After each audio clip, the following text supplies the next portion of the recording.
ಪ್ರಯೋಗ ವಿಭಾಗದಲ್ಲಿ ನೇರವಾಗಿ ನಿವೇದಿತಾಗೆ ಮೊದಲನೆಯ ಪ್ರಶ್ನೆ. ಇಲ್ಲಿ ಬರುವ ಪಾತ್ರಗಳು ಯಾವ ಮಹಾಕಾವ್ಯದ ಪಾತ್ರಗಳಾಗಿವೆ? ಇಲ್ಲಿ ವಿಡಿಯೋನ ಪ್ಲೇ ಮಾಡ್ತಾ ಇದ್ದಾರೆ, ಅದನ್ನ ತಾವು ಗಮನಿಸಬೇಕು. ನಂತರದಲ್ಲಿ ಆಯ್ಕೆಗಳನ್ನು ನೀಡ್ತೇವೆ.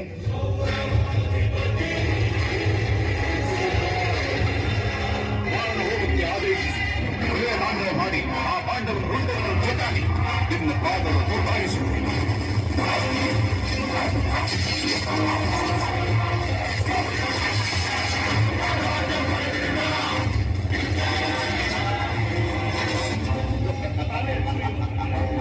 ತಲೆ ಎತ್ತಿ ಮೆರೆದವರು